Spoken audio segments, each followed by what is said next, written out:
अभी के इस वीडियो क्लास में हम लोग आपके मैट्रिक बोर्ड परीक्षा 2022 के लिए सामाजिक विज्ञान के कुछ महत्वपूर्ण सब्जेक्टिव प्रश्न की चर्चा करेंगे, क्योंकि हम आपसे प्रॉमिस किए कि हम लोग ऑब्जेक्टिव का भी क्लास लाएंगे, सब्जेक्टिव। क्योंकि अगर आपको टॉपर बनना है और 100% स्कोर करना है किसी भी विषय में, चाहे वो सामाजिक विज्ञान हो, मैथ हो, कोई भी विषय हो, तो आप जानते हैं ऑब्जेक्टिव से आप 50% ही स्कोर कर सकते हैं किसी भी विषय के कुल अंक का। अगर सब्जेक्टिव पे आपका कमांड नहीं है तो ऑब्जेक्टिव आप नहीं बना सकते हैं। तो इसीलिए हम लोग डेली शाम 6:30 PM पे आपके लिए क्लास अपडेट करते हैं। इसमें हम लोग महत्वपूर्ण ऑब्जेक्टिव और सब्जेक्टिव भी प्रश्न की करते रहते हैं, ताकि आपका दोनों पे कमांड हो और आपका शानदार रिजल्ट आए। तो चलिए, history, geography, political science, economics, disaster management, सभी से जो महत्वपूर्ण वीवीआई प्रश्न है जो इस साल के पेपर में बीएससी भी आपसे पूछ सकता है, चाहे आपका एग्जाम फर्स्ट शिफ्ट में हो या आपका एग्जाम सेकंड शिफ्ट में हो, दोनों शिफ्ट के लिए जो महत्वपूर्ण सब्जेक्टिव प्रश्न है, आइए एक एक करके समझते हैं। ध्यान से समझिएगा, क्लास में समझने का प्रयास कीजिएगा, और प्रत्येक प्रश्न सिर्फ गेस प्रश्न लाया गया है तो इसको याद जरूर कीजिएगा। पहला प्रश्न सब्जेक्टिव आ रहा है, यहाँ पे कुछ इंस्ट्रक्शन है, हम लोग सीधे चलते हैं। सब्जेक्टिव इतिहास की शुरुआत होगा पहले खंड में, तो इतिहास के सब्जेक्टिव प्रश्न की चर्चा करते हैं। पहला प्रश्न देखिए कितना शानदार है, कह रहा है 1848 ईस्वी के फ्रांसीसी क्रांति के क्या कारण थे। 1848 ईस्वी का फ्रांसीसी क्रांति के बारे में आप पढ़े होंगे, तो वहीं कह रहा है इसके क्या कारण थे। मैं फिर से बता रहा हूं कि हम लोग उन्हीं प्रश्न की चर्चा कर रहे हैं जो इस साल के लिए सबसे गेस प्रश्न है, क्योंकि कुछ दिन का समय शेष है, तो आपका रिवीजन भी और आपको गेस प्रश्न याद करना है। इसका उत्तर एग्जाम में आएगा तो आपको इसी रूप में लिखना है कि 1830 ईस्वी की क्रांति के बाद लुई फिलिप फ्रांस का राजा बना। वह उदारवादी शासक था, किंतु पूंजीपति वर्ग का समर्थक था। उसके द्वारा नियुक्त प्रधानमंत्री गीजो सामाजिक एवं आर्थिक सुधार का विरोधी था। लुई फिलिप के पास सुधारात्मक कार्यक्रम की कोई योजना नहीं थी।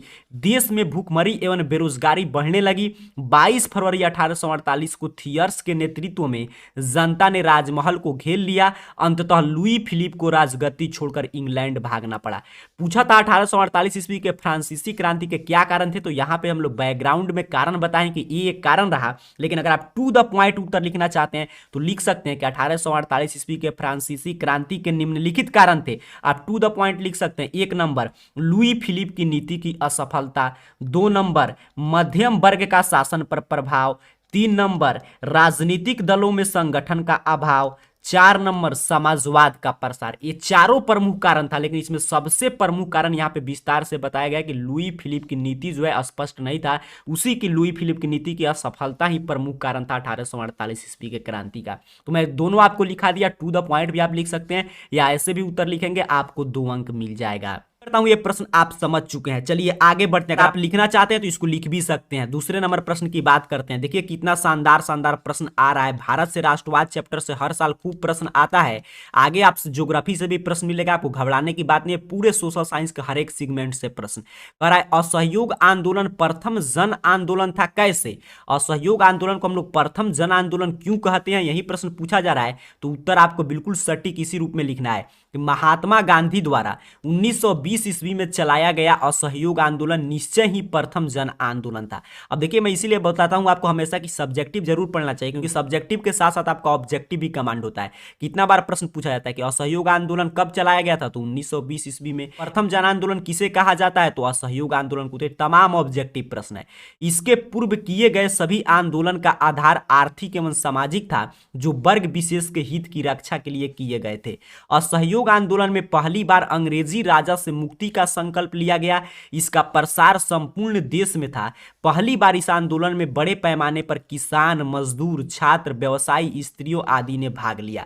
अब क्या कह रहा है, मूल प्रश्न क्या पूछा गया था कि असहयोग आंदोलन को ही हम लोग प्रथम जन आंदोलन क्यों कहते हैं। उसके पहले भी तमाम आंदोलन चले थे, लेकिन देखिए जितने भी आंदोलन उसके पहले चले थे वो ना तो किसी विशेष आधार पर था, नहीं तो आर्थिक सुधार के लिए था, नहीं तो सामाजिक, नहीं तो जो भी आंदोलन था वो किसी वर्ग विशेष के हित के रक्षा के लिए था। जैसे पहले चंपारण सत्याग्रह भी गांधी जी चलाए थे, लेकिन वो सिर्फ चंपारण के लिए था और किसानों के लिए ही था। लेकिन जो असहयोग आंदोलन चला ये प्रथम जन आंदोलन था। इस आंदोलन का प्रभाव पूरे देश में था, संपूर्ण देश में, और किसी भी इसमें खास विशेष वर्ग के ध्यान नहीं रखा गया। पूरे देश की आजादी की मांग किया गया, अंग्रेजी राज से मुक्ति का संकल्प लिया गया, और पहली बार इस आंदोलन में पूरे देश से किसान, मजदूर, छात्र, व्यवसायी, स्त्रियों ने सभी ने भाग लिया। तो इस प्रकार हम कह सकते हैं कि यह प्रथम जन आंदोलन था। था। उम्मीद करता हूं आप क्लियर समझ रहे हैं। बिल्कुल हम लोग सिर्फ महत्वपूर्ण प्रश्न की चर्चा कर रहे हैं। यहाँ पे देख रहे हैं आपका मित्र है तूफानी लाल बता रहा है कि सिर्फ महत्वपूर्ण प्रश्न आपके लिए आएगा, सिर्फ आपको इसी की तरह क्लास लाइक करना है और चैनल पर नए हो तो सब्सक्राइब कर रखिए और डेली शाम 6:30 PM पे क्लास ज्वाइन कीजिए। चलिए नेक्स्ट महत्वपूर्ण प्रश्न की बात करते हैं। अगला प्रश्न फिर आपके आ गया है, देखिए तूफानी लाल है यहाँ पे आपको बता रहा है कि क्लास को लाइक कीजिए और तूफानी लाल की तरह पढ़ाई करते रहिए। कह रहा है अगला प्रश्न, ये भी हिस्ट्री से ही है, कि औद्योगिकरण ने मजदूरों की आजीविका को किस तरह प्रभावित किया। जब औद्योगिकरण अर्थात कि उद्योग धंधा इंडस्ट्रियलाइजेशन की शुरुआत हुआ तो उसमें मजदूरों की आजीविका पर क्या प्रभाव पड़ा। ये प्रश्न आएगा तो उत्तर आपको इसी तरह लिखना है कि औद्योगिकरण ने फैक्ट्री प्रणाली को जन्म दिया। इससे इंसानी हाथों से निर्मित लघु एवं कुटीर उद्योग पर बहुत बुरा प्रभाव पड़ा। धीरे धीरे गृह उद्योग बंद होने लगे। स्थानीय स्तर पर मजदूरों की आजीविका छिन गई। लोगों के पास दैनिक उपभोग की वस्तुओं की खरीद के लिए धन नहीं रहा। आक्रोशित लोगों ने झुंड बनाकर मशीनों को तोड़ना प्रारंभ किया। अपनी स्थिति में सुधार के लिए श्रमिकों ने आंदोलन शुरू किया। फलतः वर्ग संघर्ष की शुरुआत हुई। कहा था मजदूरों की आजीविका पर क्या प्रभाव पड़ा।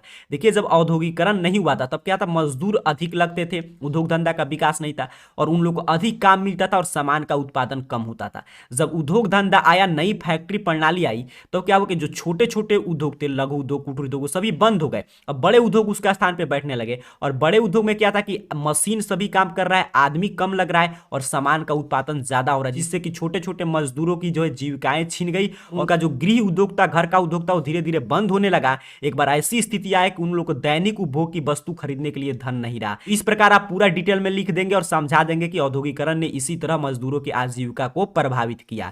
चलिए आप इस प्रश्न को समझ चुके हैं। अगले महत्वपूर्ण प्रश्न की बात करते हैं। प्रश्न कह रहा है माइली गांव की घटना क्या थी, इसका क्या प्रभाव पड़ा। ये देखिए दीर्घोत्तरीय प्रश्न है। आप जानते हैं दो तरह के आपसे प्रश्न पूछे जाते हैं, लघु उत्तरीय और दीर्घ उत्तरीय। तो ये कह रहा है माइली गांव की हत्याकांड आप जानते होंगे, पढ़े होंगे। चलिए उसका रिवीजन करते हैं और इसका क्या प्रभाव पड़ा, दोनों प्रश्न पूछा है। तो पहले बताते हैं माइली गांव के हत्याकांड के बारे में, फिर इसके प्रभाव की चर्चा करेंगे। दीर्घोत्तरीय प्रश्न है तो उत्तर आपको इसी तरह लिखना है कि दक्षिणी वियतनाम में माइली नामक एक गांव था।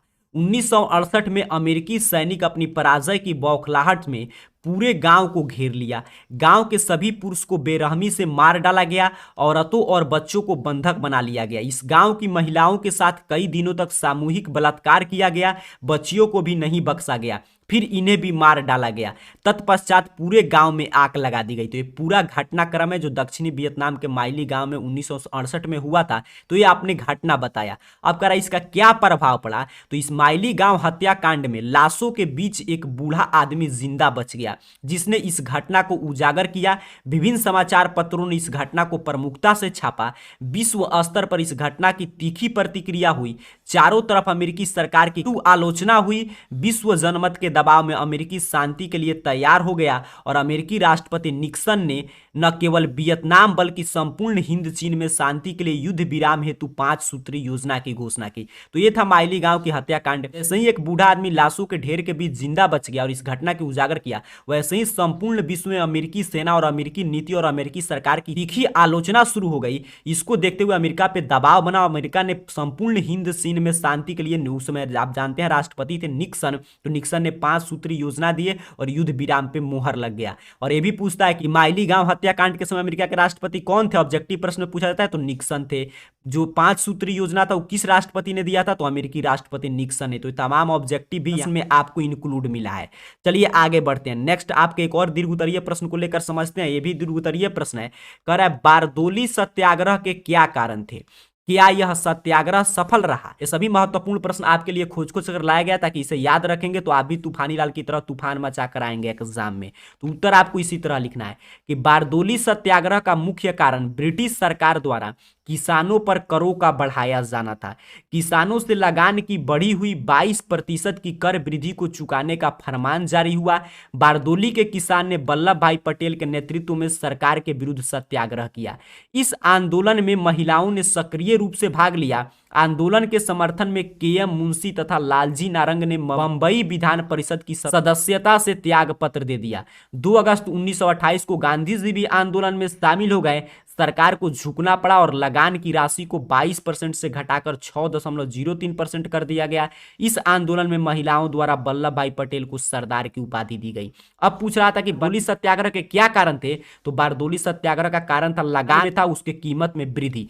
अंग्रेज क्या किए थे, 22% तक लगान में वृद्धि कर दिए और फरमान जारी कर दिए कि सबको चुकाना है। उसके बाद वल्लभ भाई पटेल के नेतृत्व में बारदोली में सत्याग्रह हुआ, उसमें महिलाओं ने काफी महत्वपूर्ण भूमिका अदा किया और आपको 2 अगस्त 1928 को गांधी जी भी उस आंदोलन में आए और इसी आंदोलन के समर्थन में एम मुंशी और आपके लालजी नारंग ने बंबई विधान परिषद की सदस्यता से त्यागपत्र दे दिया। इस सभी घटनाक्रम को देखते हुए और आंदोलन की सक्रियता को देखते हुए अंग्रेजों को झुकना पड़ा और 22% से वो लोग लगान दर को कम करके 6.03% पर लेकर आए और इसी आंदोलन के द्वारा बारदोली के महिलाओं ने आपको वल्लभ भाई पटेल को सरदार की उपाधि दी। तो इस प्रकार हम कह सकते हैं कि यह सत्याग्रह जो है सफल रहा। और यह भी प्रश्न पूछा जाता है कि बारदोली कहां है, तो गुजरात में। और प्रश्न आता है कि वल्लभ भाई पटेल को किस आंदोलन के दौरान सरदार की उपाधि मिला था, तो बारदोली सत्याग्रह के दौरान। कौन दिया था, तो बारदोली के महिलाओं ने। तो ये ऑब्जेक्टिव और सब्जेक्टिव आपका दोनों कमांड हो रहा है। चलिए आगे बढ़ते हैं, नेक्स्ट प्रश्न की बात करते हैं। ये आपके ज्योग्राफी से प्रश्न है, कह रहा है बिहार के तापीय विद्युत केंद्र का उल्लेख कीजिए। बिहार के थर्मल पावर स्टेशन के बारे में आपको बताना है, तो उत्तर आपको इसी तरह लिखना है कि परंपरागत ऊर्जा स्रोत के अंतर्गत बिहार में कई तापीय विद्युत केंद्र हैं। इनमें कहलगांव, कांटी और बरौनी तापीय विद्युत केंद्र प्रमुख है। Kahalgaon super thermal power Bihar की सबसे बड़ी तापीय विद्युत परियोजना है। यह केंद्र द्वारा प्रायोजित एनटीपीसी के अधीन कार्य करता है। कांटी तापीय विद्युत केंद्र मुजफ्फरपुर के निकट है। बाढ़ में भी तापीय विद्युत केंद्र स्थापित किया गया है।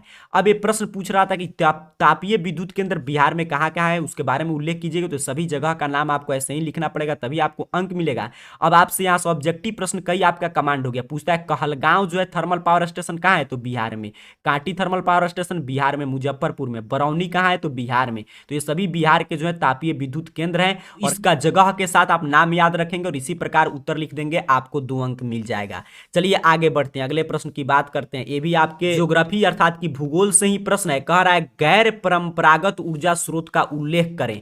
तो उत्तर आपको इसी तरह लिखना है कि गैर परंपरागत ऊर्जा स्रोत में बायोगैस, सौर ऊर्जा, पवन ऊर्जा, ज्वारीय तथा तरंग ऊर्जा, भूतापीय ऊर्जा एवं जैव ऊर्जा महत्वपूर्ण है। आप सोचिए, कई बार पूछा जाता है कि निम्न में से कौन गैर परंपरागत ऊर्जा स्रोत का उदाहरण है, तो आपको याद रखना है बायोगैस, सौर ऊर्जा, पवन ऊर्जा, ज्वारीय, तरंग ऊर्जा, भूतापीय ऊर्जा, जैव ऊर्जा। ये सभी जो है आपके गैर परंपरागत ऊर्जा स्रोत के उदाहरण है। सौर ऊर्जा का विकास गुजरात, राजस्थान में हुआ है।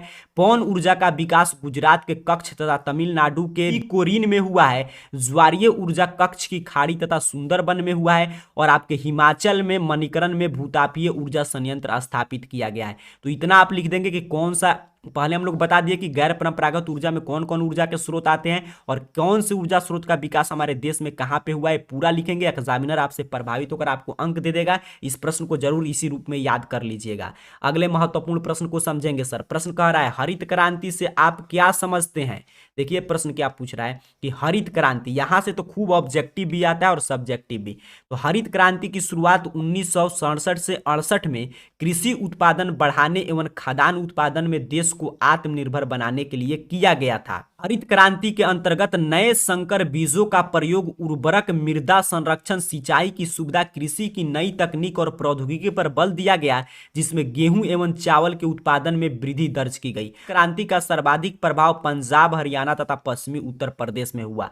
तो हरित क्रांति आप जानते हैं उत्पादन में वृद्धि से संबंधित है और अर्थव्यवस्था के प्रथम क्षेत्र अर्थात कि प्राथमिक सेक्टर कृषि क्षेत्र से संबंधित है और इसके जनक MS स्वामीनाथन जी माने जाते थे, जिनके आगे चलकर स्वामीनाथन आयोग का भी गठन किया गया था। तो ये पूरा आप लिखेंगे, आपका उत्तर कंप्लीट हो जाएगा। और हरित क्रांति से कितना ज्यादा प्रश्न आता है ऑब्जेक्टिव आप खुद समझ रहे हैं, क्योंकि हम लोग डेली शाम में इसी समय ऑब्जेक्टिव की भी चर्चा करते हैं। अगले प्रश्न की बात करते हैं, ये भी ज्योग्राफी से है।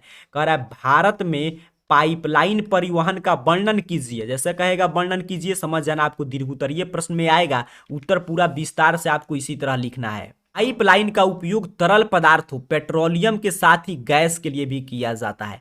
पाइपलाइन के द्वारा मरुस्थल, जंगल, पर्वतीय क्षेत्र, मैदानी भागों और यहां तक कि समुद्र के नीचे से होकर भी परिवहन किया जाना संभव है। देश में कच्चे तेलों के उत्पादन क्षेत्रों में शोधनशालाओं में तथा शोधनशालाओं से तेल उत्पादन को बाजार तक पाइपलाइन के जरिए भेजा जाता है। भारत में कच्चा तेल परिवहन के लिए पूर्व तथा उत्तरी पूर्व भारत और पश्चिमी भारत में पाइपलाइन बिछाई गई है। पूर्वी तथा उत्तरी पूर्व भारत में यह डिगबोई से बरौनी एवं हल्दिया तक बिछाई गई है। देश का सबसे बड़ा पाइपलाइन जाल, नहरकटिया, गुवाहाटी, सिलीगुड़ी, बरौनी, कानपुर, राजबंद, मैनाग्राम, हल्दिया पाइपलाइन है। पूरा भारत में पाइपलाइन के बारे में था। पाइपलाइन में आप समझ रहे हैं, पाइपलाइन के द्वारा तरल पदार्थ जैसे कि पेट्रोलियम गैस को एक जगह से दूसरे जगह तक आपको तेल को लेकर जाया जाता है। और ये आपको समझ के रखना है कि कहाँ कहाँ पे, देखिए जैसे शोधनशाला में हमको तेल पहुंचाना होगा तभी हम पाइपलाइन का उपयोग करते हैं। शोधनशाला से अगर तेल को हमको बाजार तक लाना है तभी हम पाइपलाइन के द्वारा सुरक्षित ला सकते हैं। और पाइपलाइन से हम जंगल में, मरुस्थल में, मैदानी, यहाँ तक समुद्र के नीचे भी पाइपलाइन विस्तार कर उसमें तेल हम प्रवाहित कर सकते हैं, क्योंकि उसमें पानी का कोई भी असर नहीं होगा, क्योंकि पाइपलाइन के अंदर जो हमारा जो पेट्रोलियम या गैस होगा वो सुरक्षित रहेगा। और कौन कौन पाइपलाइन है यहाँ पे पूरा आप लिख दीजिएगा। देश का सबसे बड़ा पाइपलाइन जो जाल नरकटिया गुवाहाटी से होकर आपका हल्दिया तक है, पूरा विस्तार से लिखेंगे आपको पूरा अंक मिलेगा। याद कीजिएगा, देखिए उत्तर लिखते समय क्या करना चाहिए, यहाँ पे कुछ फैक्ट्स है, ये जो जगह का नाम है फैक्ट्स है, इससे एग्जामिनर पर अच्छा प्रभाव पड़ता है और जानता है कि विद्यार्थी जो है अच्छा से अध्ययन करके आया है तभी वो आपको पूरा अंक मिल देता है। तो इसलिए कुछ फैक्ट्स को अपने उत्तर में जरूर लिखना चाहिए। चलिए अगले प्रश्न को समझते हैं।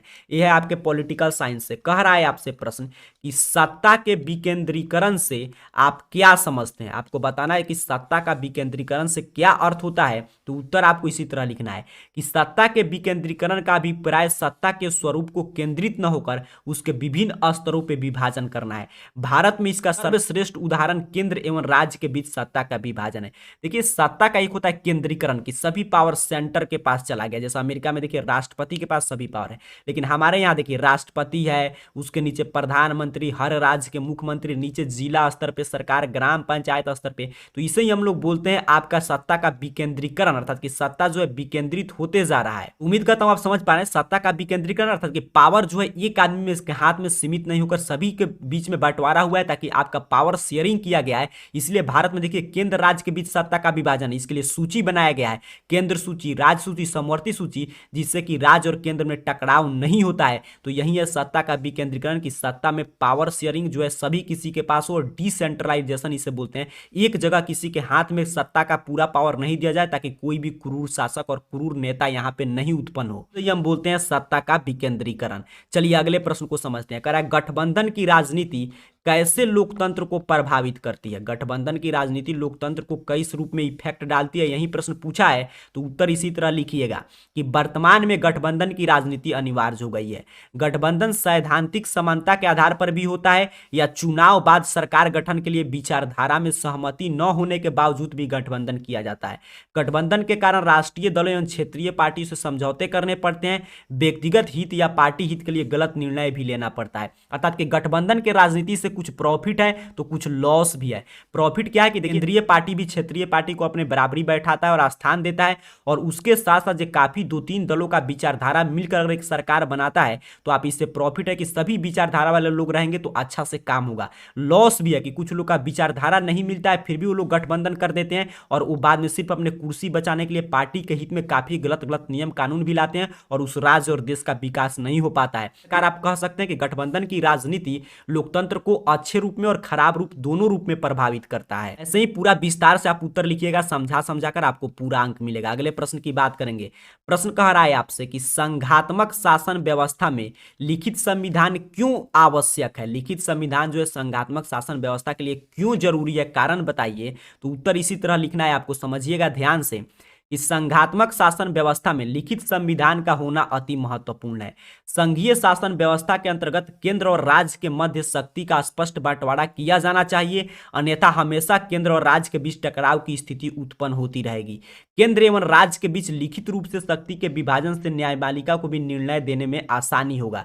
अर्थात कि देखिए संघात्मक व्यवस्था फेडरल सिस्टम में क्या होता है, कुछ पावर केंद्र के पास है, कुछ पावर राज्य के पास है। अगर लिखित संविधान नहीं होगा तो फिर कौन शक्ति केंद्र को है, कौन राज्य को है, केंद्र किस पे कानून बनाएगा और राज्य किस पे कानून बनाएगा, इसमें हमेशा टकराहट होगा और केंद्र राज्य में हमेशा टकराहट होते रहेगा और गृह युद्ध की स्थिति उस देश में बनी रहेगी। और अगर आप संघात्मक व्यवस्था किसी भी देश में, जैसे भारत में अपनाया गया है, तो वहां पर अगर लिखित संविधान है तो उसमें स्पष्ट रूप से लिखा गया कि इस विषय पे जो एक केंद्र सूची में इस पे केंद्र कानून बनाएगा, इस विषय पे राज्य कानून बनाएगा और इस विषय पे केंद्र राज्य दोनों बनाएंगे जो समवर्ती सूची में है। तो इस प्रकार सत्ता में टकराहट नहीं होता है, केंद्र अपने विषय पे काम कर रहा है, राज्य अपने विषय पे, और केंद्र राज्य इतिहास दोनों अपने विषय पे, और कभी कभी टकराहट भी होता है तो न्यायालय को भी निर्णय देने में देरी नहीं लगता, क्योंकि न्यायालय जो स्पष्ट रूप से निर्णय सुना देगा कि हाँ ये केंद्र सूची का विषय है तो इस पर केंद्र ही कानून बना सकता है, राज्य सूची का विषय है तो इस पर राज्य ही कानून बना सकता है। इस प्रकार हम कह सकते हैं कि संघात्मक व्यवस्था में लिखित संविधान अनिवार्य है। इस प्रकार आप उत्तर लिख देंगे, आपको पूरा अंक मिलेगा। चलिए अगले प्रश्न को समझते हैं। अगला प्रश्न कह रहा है, ये दीर्घोत्तरीय प्रश्न है, कह रहा है देखिए मैं आपको लघु उत्तरीय और दीर्घ उत्तरीय प्रश्न हम लोग सभी चर्चा कर रहे हैं, और ऑब्जेक्टिव तो काफी हम लोग सीख चुके हैं। इतना प्रश्न आप करके जाएंगे तो आपका सोशल साइंस में 80 में 80 आएगा। सभी महत्वपूर्ण प्रश्न है। कह रहा है भारतीय संविधान की कुछ विशेषता का वर्णन करें, दीर्घ उत्तरीय प्रश्न में आएगा। उत्तर आपको इसी तरह लिखना है कि भारतीय संविधान की मुख्य विशेषताएं निम्नलिखित है।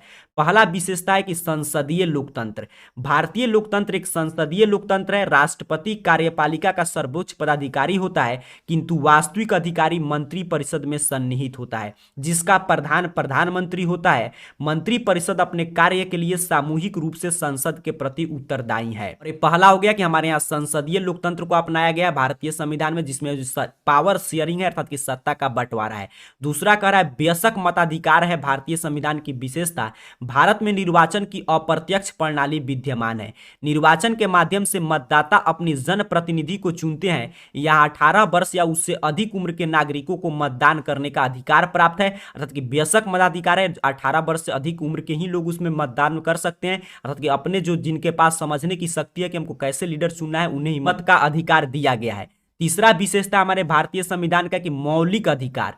भारत के संविधान के द्वारा नागरिकों को 6 मौलिक अधिकार प्राप्त किए गए। इसके संरक्षण के अधिकार उच्चतम न्यायालय को है, अर्थात कि कोई भी गवर्नमेंट आएगा तो हमारे मौलिक अधिकार का हनन नहीं कर सकता है। तो ये भी एक भारतीय संविधान की विशेषता है।